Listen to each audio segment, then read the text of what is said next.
નમસ્કાર, હું પ્રવીણ. સહાયની જાહેરાતોમાં ગાજર બદનામ કેમ? ભૂલ કોઈ બીજાની અને બદનામ કોઈ બીજું થાય? સરકાર કે તંત્ર સામે કોઈ રોષ હોય અથવા તો નારાજગી હોય તો બે શબ્દો તમને ગૂગલ છાપાઓમાં કે બધી જ જગ્યાએ મળી જાય, એક લોલીપોપ અને એક ગાજર. પહેલી વાત તો એ કે ગાજરની વ્યાખ્યા શું? ગાજર ખરાબ વસ્તુ તો છે નહીં, પશુઓથી લઈને માણસો ખાય છે, વિટામિન એ પણ ભરપૂર હોય છે. તો પછી ગાજરનો ઉલ્લેખ કેમ થઈ રહ્યો છે અને ગાજરને બદનામ કોણ કરી રહ્યું છે? વાત એ સંદર્ભમાં થઈ રહી છે જે સંદર્ભ થોડો 8-10 મહિના જૂનો છે. ઓક્ટોબર 2024માં ભારે વરસાદ કે તમે માવઠું કહો, ભારે વરસાદથી પાક નુકસાની થઈ. આ મહિને એક પરિપત્ર ઉડતો સોશિયલ મીડિયામાં આવે છે. સરકારની પણ જાહેરાત હોય છે કે 6 જિલ્લાઓમાં કપાસના પાકની નુકસાની માટે સહાય મળશે. તો સૌથી મોટો સવાલ એ ઉભો થયો કે 6 જિલ્લામાં શું માત્ર કપાસને જ નુકસાની થઈ હતી, બીજા અન્ય કોઈ પાકો ન હતા? કે પછી સરકારી તંત્ર ડ્રોન ઉડાડતા ભૂલી ગયું હતું, ગ્રામ સેવકો તલાટીઓને ખેતરે ભટકાવતા ભૂલી ગયું હતું, એ ચેક કરતા ભૂલી ગયું હતું કે 33%થી વધુ નુકસાની છે તો સહાય મળશે. 33% એ સંદર્ભમાં આવી જાય છે કેમ કે ગુજરાત પાસે કોઈ સહાય રહી નથી. ન તો પ્રધાનમંત્રી ફસલ બીમા યોજના છે, કેન્દ્ર સરકારની યોજના ન અમલવારી કરાવી શકી રાજ્ય સરકાર, એટલા માટે માળીએ ચડાવી દીધી અને મુખ્યમંત્રી કિસાન સહાય યોજનાને આજ મંચ ઉપરથી શ્રદ્ધાંજલિ આપી ચૂક્યા છે. હજી સુધી અમલમાં નથી. બનાવી હતી શેના માટે એ ખબર નહીં. તો બચ્યું શું? તો કે એસડીઆરએફ પ્રમાણે તો દરેક રાજ્યમાં કેન્દ્ર પણ સહાય કરે તો એ ફંડમાંથી સહાય થતી હોય છે. હવે સરકાર કહી રહી છે કે 6 જિલ્લામાં, એ જિલ્લાના નામ પણ તમારી સામે ચાલી રહ્યા છે, તેમાં કપાસના પાકની નુકસાની માટે સહાય મળશે 11,000 પર હેક્ટર, 2 હેક્ટરની મર્યાદામાં, એટલે કે મેક્સિમમ તમને 22,000ની સહાય મળશે. તકલીફ અને નારાજગી ક્યાં ઊભી થઈ? પહેલો મુદ્દો એ આવ્યો શું કે કપાસ સિવાય બીજા પાકમાં નુકસાની નથી. બીજો મુદ્દો એ આવ્યો કે પિયત બિન પિયત ક્યાં ખોવાઈ ગયું? કેમ કે પિયતમાં 22,000 પર હેક્ટરની મર્યાદા છે, એટલે કે 22 ની સીધી 44,000 સહાય થાય. જ્યારે જમીન સ્તર ઉપર વાત કરી તો ખબર પડી કે 14 તારીખ એટલે કે 14 જુલાઈ આજ મહિને પોર્ટલ ખુલી ગયું છે, કેમ કે રજીસ્ટ્રેશન કરવાનું હોય, સરકારી પ્રક્રિયા છે ને, કરવી પડે. હજુ સુધી પોર્ટલ ખુલવામાં જ વાંધા છે. એકાદ બે વીસીઈ સાથે, વિલેજ કોમ્પ્યુટર ઓપરેટર જે આ બધી જ અરજીઓ કરે છે એમની સાથે મારી વાત થઈ. એક જિલ્લામાં વાત થઈ, જામનગર જિલ્લાનું ઉદાહરણ લઈ લઈએ કેમ કે આ 6 જિલ્લામાં જામનગર છે. તો વીસીઈનો એવો જવાબ હતો કે સાહેબ એક જિલ્લામાંથી, આ જિલ્લામાંથી કઈ અરજી થઈ જ નથી. ગ્રામ પંચાયતોમાં મીટિંગ મળી રહી છે, કાર્યકર્તાઓના ખેસ અલગ અલગ હોય છે, પરંતુ ગામમાં સૌ સાથે હોય છે, પણ આમાં સૌ એક હોય છે, છતાંય કામ થતું નથી. તો વિચાર કરો કે 28 કે 29 જુલાઈ જે છેલ્લી તારીખ હોય રજીસ્ટ્રેશન માટેની, ડિજિટલ ઇન્ડિયાના બનગા જે ફૂંકાય છે, તેના વચ્ચે તમે 14 તારીખ પછી શું પોર્ટલ ઓપન નથી કરી શક્યા, અથવા તો કઈ ટેકનિકલ ખામી છે, ઈચ્છા શક્તિનો અભાવ છે? એનો પર્ટિક્યુલર જવાબ સરકાર તરફથી હજુ નથી આવ્યો. ન તો કૃષિ મંત્રી તરફથી આવ્યો, ન તો કૃષિ વિભાગ તરફથી આવ્યો. વીસી અને ગ્રામ્ય સ્તર પર લોકો એમ પણ કહી રહ્યા છે કે અન્ય જિલ્લાઓમાં નારાજગી છે અને કદાચ આ પોર્ટલ ઓપન કર્યું તો અન્ય જિલ્લાઓને, લોકોને લાગશે કે ભાઈ અમે સહાયમાંથી બાકી રહી ગયા, એટલે તમને મોડેકથી પોર્ટલ ઓપન કરીશું. જ્યારે તમે બોલો છો અમલવારી કરાવી નથી શકતા, તો તમે બોલી નથી રહ્યા, પરંતુ વાયદાના વટાણા વેરી રહ્યા છો. અને માત્ર એક કિસ્સામાં નથી. કૃષિ મંત્રી ખુદ ધારાસભ્ય હેમંત ખવાના સવાલના જવાબમાં કહી ચૂક્યા છે કે ડીએપી કે યુરિયા સાથે તમારે નેનોની બોટલ પકડાવી ફરજિયાત નથી, કે અન્ય ખાતરો પણ આપવાની ફરજ પાડવાની જરૂર નથી. છતાં પણ જમીની સ્તર પર થઈ રહ્યું છે. જો અમલવારી ન કરાવી શકતા હોય તો રાજ્યની સૌથી મોટી પંચાયત વિધાનસભામાં અને રાજ્ય કક્ષાના મંત્રી, કૃષિ કેબિનેટ મંત્રી, તો એના શબ્દોની કિંમત શું રહી? વાતો જબરદસ્ત થાય છે, પરંતુ આમાં જરા પણ ઝીરો ટોલરન્સ નથી આ પ્રકારની પરિસ્થિતિમાં. અને વાત રહી ગાજરની, તો ગાજરને કેમ બદનામ કરી રહ્યા છો? હવે તો એવું લાગે છે કે સહાય પેકેજમાં જે પ્રકારની ક્ષતિઓ હોય એ ક્ષતિઓ પર ચર્ચા થઈ શકે. મીડિયાનું કામ જ એ છે. એક ક્ષતિઓ એટલે કે જે જમીની સ્તરના લોકોનો અવાજ જે છે સરકાર સુધી પહોંચે સારા માધ્યમથી. આનાથી વિશેષ માધ્યમ તો હોઈ ન શકે. તો એ ક્ષતિઓ પર ચર્ચા થાય, પણ ગાજર શબ્દ વાપરવામાં કદાચ જે ગાજર છે આટલું હિતાવહ છે સ્વાસ્થ્ય માટે બધી જ રીતે. સંભારો પણ થાય, સલાડ પણ થાય, બંનેની કિંમત અલગ અલગ હોય છે આજકાલ, કેમ કે જીએસટીના સ્લેબ ફરી ગયા. તો આટલું હિતાવહ છે તો ગાજર કેમ બદનામ થઈ રહ્યું છે? એવું લાગે છે કે અધિકારીઓ અથવા તો સર્વેથી માની સહાયના ધોરણ છે અથવા તો તેને આકારણી કરવામાં જે ભૂલ થઈ રહી છે એમાં ગાજર બદનામ થઈ રહ્યું છે. અને આવનાર દિવસોમાં ગાજરો પણ આંદોલન કરે તો નવાઈ નહીં કે ભૂલ તમારી છે, તમે બદનામ અમને કરો છો. હેમંત વીડાનું એક કાર્ટૂન છે આજનું, જે સ્ટિંગના રૂપમાં અમે પ્રસ્તુત કર્યું છે, અને ત્યાંથી એક લાઈન આવી છે, શું કૃષિ મંત્રી ગાજર આપી રહ્યા છે? બદનામી કોની થઈ રહી છે? પાલાંબલિયા કહી રહ્યા છે કિસાન કોંગ્રેસના કે ડિજિટલ ઇન્ડિયામાં જો આટલું ધીમું અને જબરદસ્ત હોય, વાતો જબરદસ્ત હોય પરંતુ સિસ્ટમ ધીમી હોય તો પછી આ તો ધજાગરા થઈ રહ્યા છે. તો આનો જવાબ શું? કિસાન કોંગ્રેસના ચેરમેન પાલાંબલિયા જોડાશે અને સાથે જ સ્ટુડિયોમાંથી આપણી સાથે ભરતસિંહ ઝાલા જોડાશે, ખેડૂત આગેવાન. બંનેનું સ્વાગત છે. પાલભાઈ આંબલિયા ક્યાંક પ્રવાસમાં છે, વચ્ચે ગાડી રોકી છે. પાલભાઈ આપથી જ શરૂઆત કરીએ. પાલભાઈ, કેમ જાહેરાતોમાં બદનામ ગાજર થાય છે? કેમ કે હમણાં એક જામનગર જિલ્લાના એક ગામમાં મારી વાત થઈ, મેં પૂછ્યું કે ફોર્મ ભરાવાના કેટલે પહોંચ્યા? 6 જિલ્લાની વાત છે. તો કપાસ માત્રની સહાય એ જાહેરાત હતી. તો મને એવો પણ જવાબ મળ્યો કે તેમને કૃષિ વિભાગમાં કોઈ સાથે વાત કરી, કહ્યું કે આ પરિપત્ર અમારો નથી. હવે ખબર નહીં કોને જવાબ આપ્યો. આ ભૂતપૂર્વ ઉપસરપંચના શબ્દો છે, હું નામ જાહેર નહીં કરું, એમને તકલીફ પડી જશે. બીજી વાત એ રહી, એ કહી રહ્યા છે કે જો આ પોર્ટલ ઓપન થાય તો પછી બાકી જે અન્ય જિલ્લાઓમાં નારાજગી છે એમને એમ થશે કે નહીં આ સહાય તો જતી રહેશે, અમને નહીં મળે. તો આ ચાલી શું રહેવું છે? ગાજર તો બદનામ થાય જ છે, પણ સૌથી મોટી વાત ગુજરાતમાં એ છે કે એક સોશિયલ મીડિયામાં કોઈ નાની એવી પોસ્ટ મૂકે સરકારની વિરુદ્ધમાં, તો સરકાર એમને સરકાર સાથેનું ષડયંત્ર ગણી અને એને જેલમાં મોકલે છે. હું 29 જૂનથી સતત સરકારમાં મેં 18મો પુરાવો આપ્યો છે કે રાજ્યના મુખ્યમંત્રી અને રાજ્યના કૃષિ મંત્રી અને રાજ્યના ખેતી નિયામક સાથે મળી અને રાજ્ય સરકારને બદનામ કરે છે. એનું આ એક વધારાનું ઉદાહરણ આપ્યું છે. એટલા માટે કે ઓક્ટોબર મહિનામાં જ્યારે કમોસમી વરસાદ થયો ત્યારે કૃષિ મંત્રી પોતે જામનગર જિલ્લામાં આવ્યા હતા. એણે મગફળીના પાથરા પોતે ઉપાડ્યા હતા. એના શબ્દો હતા કે આ મગફળીના કલર બદલાઈ ગયો છે, આ મગફળીનો ચારો સડી ગયો છે અને આ મગફળીના પોપટાની અંદર ઉગી નીકળ્યા છે, એટલે મગફળી સંપૂર્ણ ફેલ થઈ ગઈ છે. આ કૃષિ મંત્રીનો વિડીયો જો કોઈને જોતો હોય તો હું આપવા તૈયાર છું. તો કૃષિ મંત્રીએ જ્યારે આવું કહ્યું હોય, મગફળી સંપૂર્ણ ફેલ થઈ ગઈ છે, તો મગફળી પાકનો સમાવેશ કેમ નહીં? બીજું, વિશ્વના કોઈ પણ વૈજ્ઞાનિકને તમે પૂછો તો કૃષિ જણસની જેટલી વસ્તુઓ છે એ મગ, મઠ, અડદ, તલ, બાજરો, ઘઉં, ડાંગર, મગફળી, એમાં સૌથી મજબૂત પાક કપાસ છે. જો કપાસને 33% નુકસાન છે એવું સરકારે સ્વીકારી અને જો સરકાર કપાસમાં આર્થિક પેકેજ આપતી હોય તો બાકીના પાકો તો સંપૂર્ણ ફેલ જ થઈ ગયા હોય, તો એ પાકોને પણ વળતર આપવું જોઈએ. નંબર 2.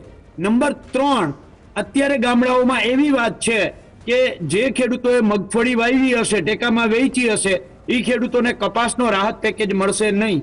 એટલે આજે અમે જામનગર કલેક્ટરને જઈને કહ્યું કે સાહેબ, કોઈ 50 વીઘાનો ખેડૂત છે, એમાંથી 25 વીઘામાં મગફળી, 25 વીઘામાં કપાસ વાવ્યો હોય અને 25 વીઘામાંથી 12 વીઘાની મગફળી ખરાબ થઈ ગઈ વરસાદના કારણે, 13 વીઘાની મગફળી હારી રહી, તો એને ટેકામાં વેચી હોય તો એને કપાસનો લાભ મળવો જોઈએ કે ના મળવો જોઈએ? નંબર 4, સૌથી મોટી, ગુજરાતમાં, ભારતમાં ડિજિટલ ઇન્ડિયા, ડિજિટલ ગુજરાતના મોટા મોટા બણગા ફૂંકાય છે.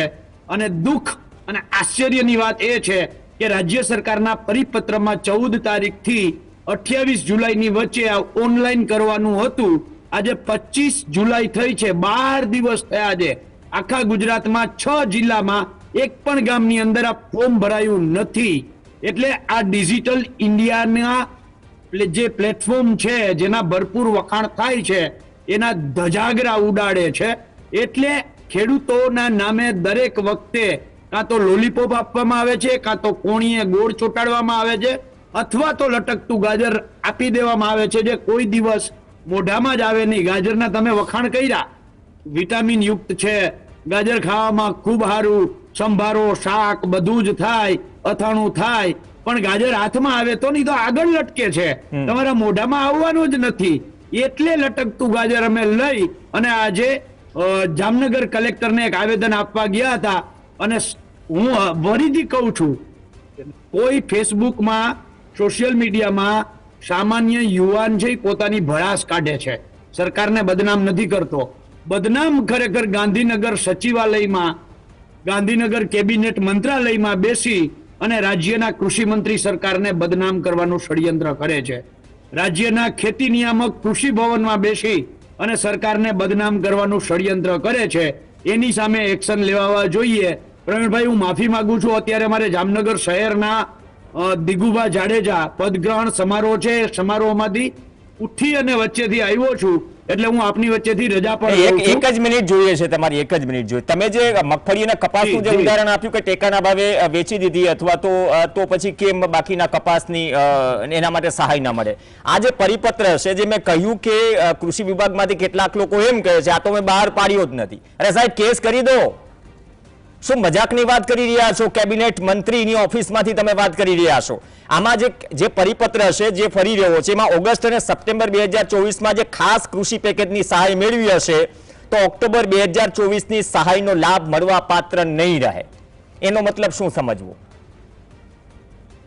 પ્રવીણ, આ સરકારમાં ડુપ્લિકેટ જો દૂતાવાસ બની જતું હોય, ડુપ્લિકેટ IAS IPS બનતા હોય અને તેમ છતાં એની વિરુદ્ધ કોઈ એક્શન લેવાતા ના હોય, જમીન માપણીના આધારે ડુપ્લિકેટ હજારો સરકારી એકરના દસ્તાવેજો બની જતા હોય, એની સામે કોઈ એક્શન લેવાતા ના હોય, તો આ સરકારમાં ડુપ્લિકેટ કાગળ છે એવું સરકાર પોતે કહે તો સરકાર માટે કોઈ શરમજનક છે સરકાર નથી કહી રહી. આ એક પાલભાઈ હું કરેક્શન કરી દઉં.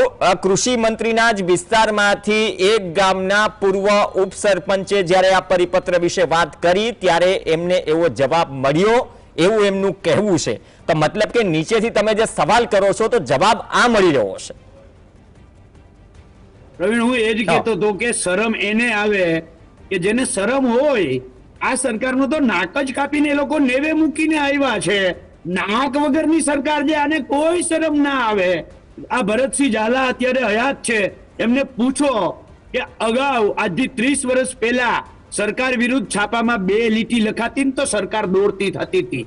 સરકાર દોડતી હતી કે 2 લીટી લખાણી શું કામ, બરાબર છે. અને આજે 2 દિવસ સુધી કન્ટિન્યુ ટીવી ડિબેટોની અંદર કન્ટિન્યુ લગાતાર કંઈ પણ ચાલે તો એ સરકારને નાક શરમ કંઈ છે જ નહીં. પ્રવીણ, ધન્યવાદ પાલંબલિયા, સમય આપવા બદલ. આપ રસ્તામાં છો, કોઈ કાર્યક્રમમાં જઈ રહ્યા હતા. ભરતસિંહ ઝાલા, તમારા જિલ્લાનો તો ઉલ્લેખ છે આ સહાય પેકેજમાં, તો હવે તકલીફ ક્યાંથી આવી? કેમ કે આ બિન પિયત અને પિયત વાળો શબ્દ છે પરિપત્રમાં મેં ક્યાંય વાંચ્યો નથી, કદાચ મારાથી ચૂકાઈ પણ ગયો હોય. કેમ કે તેમાં પિયતમાં તમને હેક્ટરે 2 હેક્ટરની મર્યાદામાં 22,000ની જોગવાઈ છે, હું ન ભૂલતો હોઉં તો 22,500, અને આમાં 11,000ની જોગવાઈ કરેલી છે. ઉપરથી કપાસ, માત્ર કપાસ માટે નુકસાની છે. હવે ચોખ્ખી એક ને બે જેવી વાત છે કે ગયે વર્ષે 2024માં સુરેન્દ્રનગર જિલ્લામાં અતિવૃષ્ટિને પૂરને કારણે જમીન ધોરણનું નુકસાન થયું. એટલે સૌથી પહેલી રજૂઆત અમોએ સુરેન્દ્રનગર જિલ્લા ડેપ્યુટી કલેક્ટરને લઈ અને રાઘવજીભાઈ પટેલને રજૂઆત કરી અને સાંજે આ ડિબેટમાં આપણે બેઠા હતા. અને ત્યારે કીધું હતું કે ભાઈ ઓગસ્ટ મહિના વરસાદ થાય, થોડો ટાઈમ રહી જાઓ, ઓગસ્ટ ને સપ્ટેમ્બર ભેગું થશે એટલે પેકેજ જાહેર કરશું. સપ્ટેમ્બર મહિનામાં પેકેજ જાહેર કર્યું. ઓગસ્ટ અને સપ્ટેમ્બરમાં જે ખેડૂતોને નુકસાન થયું હોય 6 જિલ્લાઓમાં પિયત જમીનમાં 1 હેક્ટર 22,500 અને 2 હેક્ટરની મર્યાદામાં અને બિન પિયતમાં 11,000 રૂપિયા. હવે એ સપ્ટેમ્બરનું પેકેજ છે લગભગ ફેબ્રુઆરીમાં એના નીતિ નિયમના ફોર્મ ભરાણા. હવે એ નીતિ નિયમના ફેબ્રુઆરીમાં ફોર્મ ભરાણા અને એપ્રિલ મહિનામાં એ પૈસા આવ્યા. અમારા લીંબડી અને ચુડા તાલુકામાં એક પણ ખેડૂતને 22,500 મળ્યા નથી. તમામ ખેડૂતોને 16,000 રૂપિયા મળ્યા. એ કઈ રીતે એ સમજાણું નહીં, કારણ કે પિયતમાં 22,500 જમીન ઓછી હતી કે 2 હેક્ટર થી તો વધારે જ હતી. મારી તમને વાત કરું કે મારી પોતાની 4 હેક્ટર થી વધારે મને નુકસાન થયું હતું અને 2 હેક્ટર મારી જમીન પિયત છે. તેમ છતાં મને લમસમ 16,000 રૂપિયા મળ્યા. એવા લીંબડી અને ચૂડા પણ તાલુકામાં લમસમ કઈ રીતે એક આ જે પરિપત્ર છે એમાં કહ્યું છે કે હવે- મિનિમમ 3500 હવે પરિપત્ર લમસમ કઈ રીતે કારણ કે આ તો SDRF પ્લસ બહુ મોટી 2500 વાત કરી. સરકાર હવે- કહે છે કે રાજ્ય સરકાર 2500 રૂપિયા આપે છે 8,500 પર હવે- હેક્ટર SDRF હવે માંથી આ આપે છે લોકોએ, બહુ મોટી વાત કરી. હા. આ બાબતની અમારે જિલ્લા ખેતીવાડી અધિકારીઓ અને તાલુકા વિકાસ અધિકારી બધા જિલ્લાની અંદર અમારે વાત થતા કે એ લોકોનું જે પેકેજ હતું 172 કરોડનું સુરેન્દ્રનગર જિલ્લાનું, એમાં વઢવાણ તાલુકાનું ના કોલેડા ગામના જે એનો જે તરત આપણે ફોન વાત કરી, વઢવાણ તાલુકાના કોલેડા ગામના 542 ખેડૂતોમાંથી માત્ર 26 ખેડૂતોને વળતર આપ્યું. એટલે તો બાકીના નુકસાની નહીં હોય હા, હવે બાકીના એક પણ ખેડૂતો પૈસા આપ્યા નથી. તો આ એટલે એમને બાબત- નુકસાની હતી જ નથી બધાને નુકસાન હતી. તો પછી સુરેન્દ્ર- ખેતરે સર્વે સુરેન્દ્રનગર થયો છે જિલ્લામાં- નહીં ખેતરે સર્વે થયો છે કેમ કે આ હવે 33% હવે- નક્કી કઈ રીતે કરો અચ્છા, હવે સર્વેની તમને વાત કરાવું. હા. બહુ મોટી વાત કરી. હા. સર્વે કરવા માટે મારા જ ખેતરમાં હું સર્વે કરવા ગયો અચ્છા અને મેં તાલુકા વિકાસ અધિકારીને ફોન કર્યો કે સુરેન્દ્રનગર જિલ્લાના લીંબડી તાલુકાના ખંભલાવ ગામમાં મારા ખેતરમાં હું આવ્યો છું અને મારા ખેતરમાં પાણી ભરાઈ ગયું છે અને સર્વે કરવું છે. અને એટલે ગ્રામ સેવકને ફોન કર્યો. ગ્રામ સેવક મારા ગામમાં આવ્યા એટલે મને કહ્યું હવે મારે કઈ રીતે જવું, મારી પાસે વાહન નથી. તો અમારા ગામનું ટ્રેક્ટર લઈને ગયા અમે. અચ્છા ટ્રેક્ટર લઈ અને લકુમભાઈ એમને ફોટા પાડ્યા અને ત્યાંથી ફોન કર્યો લીંબડી તાલુકા વિકાસ અધિકારીને કે સાહેબ એટલું બધું પાણી ભરાઈ ગયું છે કોઈ પણ જાતનું સર્વે થવાની શક્યતા એટલે નથી. ગ્રામ સેવક સાથે તલાટી પણ આ પ્રક્રિયામાં આવે બધા આવ્યા હતા, ગામ સેવક, સરપંચ, તલાટી અને ગામના લોકો. અને આપણે જઈએ એટલે અમથું તે બધું ગામ અમથી ભેગું થઈ જાય એટલે બધા આવ્યા અને એમ વાત થઈ. એટલે ત્યાર પછી સહાયમાં ભેગું નથી થતું ને હવે તમે મહત્વની વાત કરી કે ઓગસ્ટ સપ્ટેમ્બરમાં સર્વે કર્યું, હા. નવેમ્બર, ડિસેમ્બર, જાન્યુઆરી અને ફેબ્રુઆરીમાં ફોર્મ ભરાણા અને માર્ચ મહિનામાં પૈસા આવ્યા. હવે માર્ચ મહિનામાં પૈસા આવ્યા એટલે આ લોકોને શું કરે, ગુણાકાર કરે છે કે મતલબ 2 હેક્ટરની મર્યાદામાં 22,500 આપો તો ભરે છે ને 16,000 આપો તો કેમ આપવાના? તો એ લોકો એવી રીતે ગણતરી કરી નાખે કે 1 ફૂટે આટલા રૂપિયા, અચ્છા. 1 ખાડાના 200 રૂપિયા. એ રીતે એ લોકો આખું 22,500 એમને કરવાના. તો ભરત છે ને 16,000 કેમ આપ્યા? એમનો આખું કોષ્ટક હોય અને એ કોષ્ટકના પ્રમાણે આપણા ખાતામાં પૈસા આવી જાય છે. હવે હું તમને વાત કરું છું, આ આટલા લગભગ સુરેન્દ્રનગર જિલ્લાની અંદર 80,000 થી વધારે ખેડૂતોને હજી વળતર નથી મળ્યું. એવા 6 જિલ્લાની અંદર આજે માર્ચ મહિનામાં જે ચૂકવાનું એમાં વાત કરો એમાં વાત કરું છું. ઓકે. ગયા એટલે મહિનામાં- આમાં એટલે જે જિલ્લાનો ઉલ્લેખ છે આ સુરેન્દ્રનગર હવે, હા. તેમાં એવું થયું ને સરકાર શું એટલા માટે ટાંકી રહી છે કે ઓગસ્ટ ગયા સપ્ટેમ્બરમાં જેને મળી ગયું છે હા. એને આમાં ખાસ હા, રાહત એટલે અમને નહીં મળે. મળી ગયું છે. હા, અચ્છા. અમને અમારા લીંબડી તાલુકાના ધારાસભ્યોની મહેનતના કારણે, લીંબડી ચૂડાના ધારાસભ્યની મહેનતના કારણે અમને મળી ગયું. પણ જેની મહેનત નહોતી એને ન મળ્યું. અચ્છા, જે નહોતું મળ્યું એ ધારાસભ્યએ રજૂઆત કરી. હવે સાંભળજો સાહેબ, આ ના, નામ 2000 બોલી જ દો ને ધારાસભ્ય તો ઓફિશિયલ હોય છે ઓફિસર, હવે આપણે 2024 નું પેકેજ વઢવાણ તાલુકાના અને ધાંગધ્રામાં ન મળતા વરમોડાએ અને આપણે ઉપાધ્યક્ષ ધ્રાંગધ્રાના ધારાસભ્ય હા વરમોડા પ્રકાશ વર્મોરા હા પ્રકાશ વરમોડા અને જગદીશભાઈ મકવાણાએ ભૂપેન્દ્રભાઈ પટેલ સાથે મિટિંગ કરી અચ્છા. અને કીધું કે સાહેબ સુરેન્દ્રનગર જિલ્લાના બીજા અન્ય 6 જિલ્લાની અંદર 2024 નું પેકેજ મળ્યું નથી તો શું કરવું? પછી રાઘુજીભાઈ નિર્ણય કર્યો કે ભાઈ જૂનું પેકેજ આપવું તો કઈ રીતે આપવું? એટલે પછી આ તમે જે બતાવ્યા ને ઓલા લાલ લાલ ગાજર, પછી મેં નથી બતાવ્યા. આ તો હેમંત વીરા એટલે સાંભળો. એ કાર્ટૂન એટલે બનાવીને સાંભળો. ગાજર કેમ બદનામ છે? હવે ગાજર, તમે હવે- એક મિનિટ હવે ગાજર બદનામ કોણ થયું? ભરતસિંહ, તમે પ્રધાનમંત્રીને પત્ર લખો, તમે મુખ્યમંત્રીને મળવા જાઓ, તમે કૃષિ નિયામકને મળવા જાઓ, તમે જે ધારાસભ્યની વાત કરી કે નથી સારું મળ્યું તો હા, તો આ બધી પ્રક્રિયાઓમાં વાતો થાય છે ને, એટલે વાતો- એમાં અમલવારી કઈ રીતના અને કેવી થાય છે તમે જાણો છો. હવે સાહેબ હા. તમને શું કરું કે મહત્વપૂર્ણ વાત છે કે અમલવારી કરવા માટે જગદીશભાઈ મકવાણાએ અને પ્રકાશ વરમોડાએ નૈતિક મૂલ્યો સાથે વાત કરી કે અમારા જિલ્લામાં ખેડૂતોને મળ્યું નથી. અચ્છા, હવે મળ્યું નથી તો બધાને ફોર્મ ભરેલા હતા તો આપી દેવું પડે. અને પ્રકાશભાઈ વરમોલાએ એક વિભાગ ચાલુ કરી દીધું કે ભાઈ અમારી માનનીય શ્રી મુખ્યમંત્રી અમારી રજૂઆત સાંભળી અને સુરેન્દ્રનગર જિલ્લાના 6 જિલ્લાને પેકેજ મળશે. હવે મોટામાં મોટી સરકારની ભૂલ એ કહેવાય કે એમને હવે જે પહેલું પેકેજ જાહેર હતું નીતિ નિયમના ફોર્મ ભરાઈ ગયા તો પછી 14 તારીખે જોહણ પાટો ઓનલાઈન ફોર્મ ભરવાની જરૂર શું હતી? અને હવે ઓનલાઈન ફોર્મ ભરવાથી તમે શું સાબિત કરવા માંગો છો? એક મિનિટ થોડું ક્લિયર કરી દે. હું તમને કારણ કે દર્શકો માટે હા. શું તમે એમ કહેવા માંગો છો કે અગાઉ જે પેકેજ જાહેર કર્યું હતું એમાં પ્રક્રિયા થઈ હતી ફોર્મ ભરવાની, હા. ઓકે, હવે એમાં જે રહી ગયા હતા જેને ન મળ્યું એમના માટેની આ વ્યવસ્થા છે અને માત્ર કપાસ માટેની વ્યવસ્થા છે. એમાં તો કપાસ તમારું નહીં તો તમારું કેવું એમ છે કે પહેલેથી જ જો ફોર્મ ભરાઈ ગયા છે તો હા. ફરીથી પ્રક્રિયા કરવાની શું જરૂર છે? અચ્છા, આ બાબતે મેં પાછું જગદીશભાઈ મકવાણાને અને પ્રકાશભાઈ મકવાણામાં નીચે લાઈનમાં લખ્યું કે આ 11,000 રૂપિયાની જે વાત કરે છે એની અંદર તમે જે સારું કરો છો એના કરતા ખોટું વધારે થઈ છે.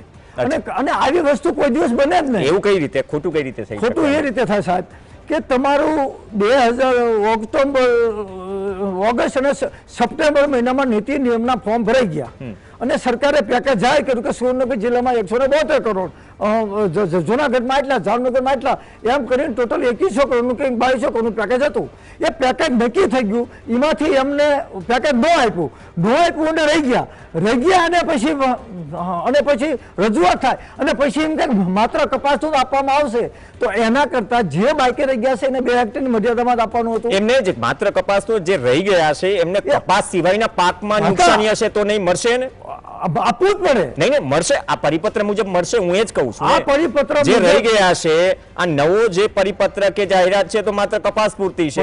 રહી ગયા માટેની જાહેરાત હોય માત્ર કપાસ પૂરતી હોય તો બાકી અન્ય પાકોને મળશે કે નહીં એ બાબતે ધારાસભ્યને પૂછ્યું. હવે સાહેબ તમને સાચું નવા પરિપત્રની અંદર હું અત્યારે હું ફોર્મ ભરીશ તો હું થોડો કહેવાનો છું મેં મારા ખેતરમાં મગફળી વાવી છે.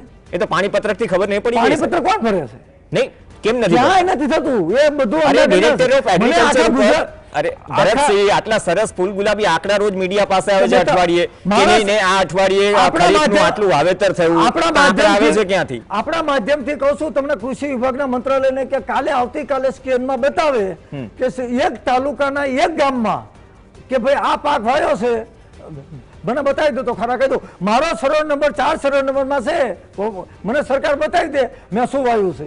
તો હું એ જ કહું છું અઠવાડિયે દર ગુરુવારે એક આંકડા આવે છે. જો અત્યારે તમે સમજો છો ખરીફ સિઝન ચાલી રહી છે, વરસાદ થયું કે સિઝનનું આટલા ટકા વાવેતર પૂર્ણ થયું, રેકોર્ડ બ્રેક વાવેતર છે, તો ગાંધીનગર આ વિભાગમાંથી જે આંકડો આવે છે મીડિયા પાસે અને મીડિયામાં જે ફૂલ ગુલાબી સ્ટોરી બને છે એ આંકડા હિસાબથી, કારણ કે આંકડા ફૂલ ગુલાબી જોઈ તો એ આંકડા તમે તો એ આંકડા ઉપર સવાલ ઉઠાવી રહ્યા છો. આંકડા ચોખ્ખા સવાલ નહીં કહું છું. મને ગુજરાત સરકાર એક સર્વે નંબર બતાવે કે ખરીફ સિઝન 2025માં 33 જિલ્લાના 33 સર્વે નંબરમાં આ પાક વાયો છે.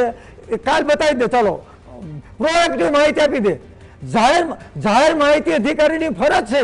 તો આપણા માધ્યમથી કહું છું કે ગુજરાતના 33 જિલ્લાના જિલ્લા ખેતીવાડી અધિકારીઓ કાલે પેપરમાં સામેથી માહિતી જાહેર કરે કે હરેક જિલ્લાના હરેક ગામના હરેક તાલુકામાં આટલા સર્વે નંબરમાં આ વાવેલું છે એ જાહેરાત કરી દે તો સાચું. નહીં તો આ તો કપાસમાં નુકસાની થઈ છે નક્કી કઈ રીતે? 2 રીતે થઈ શકે ને. ના, કાં તો તમારે જે જગ્યા સ્થળ પર જવું પડે કે નુકસાની થઈ શકે નહીં, એ સ્થળ તો જતું રહેવું, એ પછી તો ખરીફનું વાવેતર થઈ ગયું નહીં, રવિ સિઝન ગઈ પછી ખરીફનું વાવેતર થઈ ગયું, તો અલ્ટિમેટલી એ પાણી પત્રક ઉપર જ નક્કી કરશે ને કે અચ્છા આ ગામમાં આટલા હેક્ટરનું કપાસનું વાવેતર છે. એવું થયું કે વિરોધ બહુ હતો, વિરોધને ખારવો હતો અને જનતા થોડીક જે આક્રોશમાં હતી એ રીતે જગદીશભાઈ અને વરમોરા સાહેબે બહુ મહત્વનું કામ કર્યું અને એવી ઈચ્છા હતી કે જે રીતે લીંબડી અને ચૂડા અને બીજા તાલુકામાં જે 16,000 કે 22,000 મળ્યા એવા બધાને મળી જાય. પણ આમાંથી મને એ જ ખબર નથી પડતી કે નવું પેકેજ જાહેર કરવું, નવું પેકેજ કેમ જાહેર કર્યું અને આ તો ફેર ચોરી પીડા ઊભી કરી. અચ્છા, એના કરતા સીધા પૈસા આપી દીધા હોત કે ભાઈ લીમડી ચૂડાને મને ખુદને 45,000 રૂપિયા મળવા જોઈએ, એના બદલે મને 16 મળ્યા છે તો હું આવડો મોટો આગેવાન છું તો મેં આંદોલન નથી કર્યું. જે મળ્યું અચ્છા જે મળ્યું કોણ લેપ કરે? બીજું ના, લપની વાત નથી આમાં. નહીં, એક મિનિટ. સરકાર બોલે છે ને, સરકાર સર્વોપરી. ભરતસિંહ, સરકાર સર્વોપરી હોય છે ને. જે મળ્યું એટલે તમારે 20 રૂપિયા ટેક્સ ચૂકવવાનો છે, તમે 15 રૂપિયા ચૂકવશો, સરકાર એમ કહેશે કે ના જે મળ્યું હોય. સરકાર સર્વોપરી છે, બે તરફથી હોવું જોઈએ ને. એની સામે સરકાર સર્વોપરી છે, એની સામે રાજ્ય સરકારના જીઆર છે એ પ્રમાણે રજૂઆત પણ કરી છે. પણ એની સાથે જે પીડિત જે લોકોને લેવું છે આ મને ખુશામત કર નથી આવડતું, જે લોકોને લેવું છે એની પાસે આપણે જવી છીએ અને આપણે અત્યારે 6 જિલ્લાના લગભગ 4.5 લાખથી વધારે ખેડૂતોને વળતર નથી મળ્યું. આ વઢવાણ તાલુકાના એક જ ગામના કોડિયાલા ગામના 542 ખેડૂતો નથી મળ્યું. મેં કીધું કે 542 ખેડૂત કાલ સુરેન્દ્રનગર જિલ્લા ખેતીવાડી અધિકારી પાસે આવો, હું તમારી સાથે આવું વ્યક્તિગત સર્વે નંબર સાથે, અને નો આપે તો ગુજરાત હાઈકોર્ટમાં રીટ એક પણ પૈસો નહીં લો. ચલો છેલ્લે હાઈકોર્ટ તો છે જ, પણ હાઈકોર્ટની નોબત સમયનો અભાવ છે ભરતસિંહ. પણ બીજું સાહેબ તમને હું શું કહું છું, 20 સેકન્ડ. હું શું કહું છું, 20 સેકન્ડમાં તમને કહી દઉં કે સરકારે હવે હા. જૂનું કૂવાને વરસ કૂવામાં નાખી દેવાય. આ 6 જિલ્લાને જે ઓગસ્ટ ને સપ્ટેમ્બર નું વળતર જે ખેડૂતોને આપ્યું Okay. એ પ્રમાણે એમના ખાતામાં નાખી દેવાય. એટલે હવે હાથમ આઠમ આવે છે. બીજું નવું મહત્વનું કહું છું કે ચાલુ વર્ષે ગુજરાતને 70% થી વધારે વાવેતર નથી થયું. એના માટે કાલે પ્રોએક્ટિવ ડિસ્ક્લોઝર જાહેર કરે અને લીલો દુષ્કાળ જાહેર કરી અને ખેડૂતોનું નવું પેકેજ હાથમ આઠમ પહેલા સાહેબ આ નવા પેકેજની હજી આપણે ઓક્ટોબર 2024 ના પેકેજની વાત કરી રહી, એટલે આવતા ઓક્ટોબરમાં નવા પેકેજની વાત કરીશું પાછા. હજી આપણે હું તમે અને તો ખેડૂતો ભેગા થઈ છે જી. તો આરામથી ચલો હાથમ આઠમ પહેલા ખેડૂતને જરૂરી છે, પણ વાત એ છે કે સમયનો અભાવ છે. ચાલુ વર્ષે તકલીફ છે, અસરગ્રસ્ત છે, પણ જે ગયા વર્ષે અસરગ્રસ્ત હતા એમાં પણ જો કટકે ને ઉચ્ચક પેકેજ જાહેર થતા હોય ને એમાં પણ સવાલ હોય, ખુદ ખુલીને પરિપત્ર ઉપર પણ વાત ન થાય અને 6 જિલ્લામાં માત્ર કપાસનો ઉલ્લેખ થાય, તો સવાલ એ પણ છે કે તમે બણગા ફૂંકો છો કે ઢોલ વગાડો છો એનાથી ફરક નથી પડતો, પરંતુ 14 તારીખની જાહેરાત થઈ છે પોર્ટલ ઓપન થવાની. જો હજી સુધી એક અરજી ન થઈ હોય તો ડિજિટલ ઇન્ડિયાના બોર્ડ શરમ વગર ઉતારી લેવા જોઈએ, જો આ વાતમાં દમ હોય. સમયનો અભાવ છે. અપેક્ષા રાખીએ કે પ્રક્રિયાની ખામીના કારણે ખેડૂતના ખાતામાં સીધા પૈસા નાખી દેવા. પ્રક્રિયાની ખામીના કારણે કદાચ અટકે નહીં. જવાબદારી સરકારની છે. ધન્યવાદ પાલમલિયા, ધન્યવાદ ભરતસિંહ ઝાલા ચર્ચામાં જોડાયા. આ સાથે ચર્ચામાં હાલ બસ આટલું જ. નમસ્કાર.